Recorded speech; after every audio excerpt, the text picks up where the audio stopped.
নমস্কার বন্ধুরা, চলে এসেছি আপনাদের সাথে এই গরমে ঝিঙের দুর্দান্ত স্বাদের একটি রেসিপি শেয়ার করতে। আর আজকের রেসিপিটা থাকলে কিন্তু দুপুরে গরম ভাতের সাথে আর কিছুই লাগবে না। এই একটা রেসিপি দিয়েই কিন্তু এক প্লেট ভাত নিমেষেই খাওয়া হয়ে যাবে।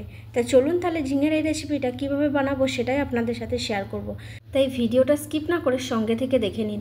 আর নতুন নতুন রেসিপির ভিডিও দেখতে চাইলে অবশ্যই নতুন বন্ধুরা আমার এই ছোট্ট চ্যানেলটিকে সাবস্ক্রাইব করে পাশে থাকবেন। আর যেসব বন্ধুরা সাবস্ক্রাইব করে পাশে আছেন তাদেরকে অসংখ্য ধন্যবাদ জানিয়ে শুরু করব আজকের রেসিপি। এখানে ঝিঙের রেসিপি বানানোর জন্য 4টে ঝিঙে আমি নিয়ে নিয়েছি, একদম কচি টাটকা ঝিঙে। এবার আমি ঝিঙেগুলোকে কেটে নেব। ঝিঙেগুলোকে আমি ঠিক এইভাবে কেটে নিয়েছি, না ছোট না বড়, খোসা ছাড়িয়ে মাঝখান দিয়ে কেটে তারপরে ছোট ছোট টুকরো করে নিয়েছি।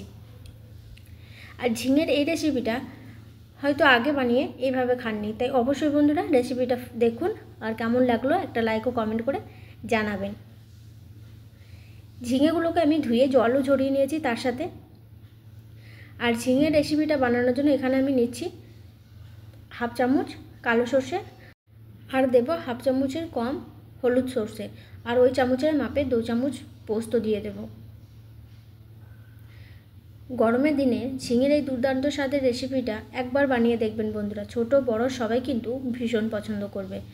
এবার আমি অল্প জল দিয়ে এটাকে ভিজিয়ে রাখছি যাতে বাটার সময় তাড়াতাড়ি বাটা হয়ে যায়। যেহেতু আমি এটা শিল বাটনাতেই বেটে নেব, আপনারা চাইলে ভিজিয়ে রাখার পরে মিক্সি জারেও পেস্ট করে নিতে পারেন। ভিজে রাখলে দানাগুলো একটু ফুলে যাবে এবং পেস্ট করতে বা বেটে নিতে কম সময় লাগবে। এবার আমি ভিজিয়ে রাখা সর্ষে পোস্তটাকে পাশে রেখে দিচ্ছি। এখানে নিয়েছি বড় সাইজের একটা আলুগুলোকে আমি পোস্তর আলু যেভাবে কাটে সেইভাবে কেটে নিয়েছি, না ছোট না বড়। এখানে বড় সাইজের একটা আলু আমি দিচ্ছি, আপনারা চাইলে একটা মিডিয়াম সাইজেও দিতে পারেন। আলুগুলোকে কেটে ধুয়ে জল ছড়িয়ে নিয়েছি। এদিকে আবার রান্নার জন্য গ্যাসের চুলা অন করে কড়াই বসিয়েছি। যেহেতু সর্ষের তেলে রান্না করব, তেল দিয়ে আমি তেলটাকে গরম করে নিয়েছি। তেল গরম করে নেওয়ার পরে তেল থেকে ধোঁয়া উঠতে শুরু করলে দিয়ে দেবো কেটে ধুয়ে জল ঝরানো আলুগুলো। এবার তেল গরম হয়ে গেছে, তেলটাকে আমি কড়াইয়ের চারিদিকে ঘুরিয়ে নিয়েছি। এবার আলুগুলোকে দিয়ে দিচ্ছি। আলু দিয়ে আলু লাল করে ভেজে নেব। যেহেতু ঝিঙের থেকে আলু সিদ্ধ হতে সময় লাগবে, সেই জন্য আমি আলুগুলোকে আগে দিয়ে দিচ্ছি। এবার আলুগুলোকে 3-4 মিনিট মতো ভেজে নেব। আগের দিনের রেসিপির ভিডিওটা যদি এখনও নতুন বন্ধুরা না দেখে থাকেন অবশ্যই দেখে নেবেন। এই গরমে পাহাড়ি স্টাইলের একটি ডালের রেসিপি শেয়ার করেছি। এই ডালটা কিন্তু খেতে খুব ভালো লাগে, তাই ওই ডালের রেসিপিটা এখনও না দেখে থাকলে অবশ্যই দেখে নেবেন। এদিকে কথা বলতে বলতে আলুগুলোকে ভেজে নিয়েছি। এবার আমি ফোড়নটা দিয়ে দিলাম 5 ফোড়ন। একই সাথে দিয়ে দেবো হাফ চামচ হলুদের গুঁড়ো। হলুদের গুঁড়ো দিয়ে আলুগুলো আবারও কিছুটা ভেজে নিচ্ছি, কালারটাও সুন্দর আসবে। আর তরকারিতে আমি হাফ চামচ মতো হলুদই ব্যবহার করছি। আলু একদম লাল করে ভাজা হয়ে গেছে, এই সময় দিয়ে দেব ঝিঙেগুলো। মিডিয়াম টু হাই ফ্লেমে ঝিঙেগুলোকে ভেজে নেব, তাহলে কিন্তু ঝিঙেগুলো ভাজা হয়ে যাবে, নাহলে ঝিঙে থেকে জল ছাড়তে শুরু করে। তাই এক সময় লবণ কিছুই দিচ্ছি না, আমি আলুর সাথে ঝিঙে ভেজে নিচ্ছি। ঝিঙে দেওয়ার পরে আবারও আমি 2-3 মিনিট মতো ভেজে নেব, তাহলে ঝিঙেগুলো অনেকটা নরম হয়ে আসবে। 2-3 মিনিট ভাজার পরে ঝিঙেগুলো অনেকটা কমে গেছে, আর আলুগুলো কিন্তু বেশিরভাগই সিদ্ধ হয়ে গেছে। এবার আমি দিয়ে দেব টমেটোটা। 2টো মিডিয়াম সাইজের টমেটো আমি কেটে নিয়েছি। টমেটোটা একটু বড় বড় সাইজ করে কেটে নিয়েছি, দিয়ে দিলাম। টমেটো দিয়ে আবারও ভেজে নিচ্ছি। আজকের রেসিপিটা কিন্তু একদম সম্পূর্ণ নিরামিষ একটি রেসিপি আপনাদের সাথে শেয়ার করছি। আর গরমের দিনে রেসিপিটা খেতেও কিন্তু দারুণ লাগবে। এবার টমেটো দিয়ে কিছুক্ষণ ভেজে নিয়েছি, তারপরে আমি বেটে নেওয়া সর্ষে পোস্তটাকে দিয়ে দিচ্ছি।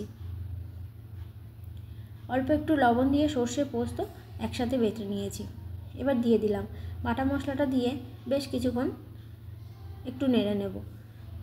আর একই সাথে অল্প একটু মশলা বাটিটা ধুয়ে জল দিয়ে দেব। মশলারও পরিমাণ কিন্তু একদমই কম দিয়েছি। এবার অল্প একটু জল দিয়ে প্রায় 2 মিনিট মতো ঝিঙে আলুর সাথে সর্ষে পোস্তটাকে ভালো করে নেড়ে নেব। এই সময় দিয়ে দিচ্ছি লবণ। সর্ষে বাটার সময় আমি অল্প একটু লবণ দিয়েছিলাম, আবার বাকি লবণটা দিয়ে দিলাম। আর একই সাথে দিয়ে দিচ্ছি লঙ্কার গুঁড়ো। ঝালটা অবশ্যই পরিমাণ মতন দিয়ে নিতে পারেন, বা কাঁচা লঙ্কা বেটেও রান্নাটা করা যেতে পারে। আর এই রান্নার স্বাদ এবং সুগন্ধ দুটোই কিন্তু দারুণ হয়েছিল। অল্প করে একটু পাতলা ডাল হলে গরম ভাতের সাথে গরমের দিনে দুপুরে এই তরকারিটা দিয়ে খেতে কিন্তু দারুণ লাগবে। সর্ষে পোস্ত বাটা দিয়ে ভালো করে নেড়ে নিয়েছি। হালকা হালকা তেল ছাড়তে শুরু করেছে। এই সময় আমি দিয়ে দিচ্ছি জল। পরিমাণ মতো জল দিয়ে ঝিঙে আলু সিদ্ধ করে নেব লো টু মিডিয়াম ফ্লেমে একটা কভার করে। এবার আমি ভালো করে নেড়ে নিলাম। যদি লবণের পরিমাণ কম হয়ে থাকে অবশ্যই দিয়ে নিতে পারেন। এবার একটা ঢাকনা কভার করে দেবো লো টু মিডিয়াম ফ্লেমে। কিছুক্ষণ কভার করে রাখার পর আমি ঢাকনাটাকে খুলে আবারও একবার নেড়ে দিচ্ছি। এখনও কিন্তু জলের পরিমাণটা অনেকটা বেশি আছে, তাই আবারও একবার নেড়ে দিয়ে কভার করে দেব।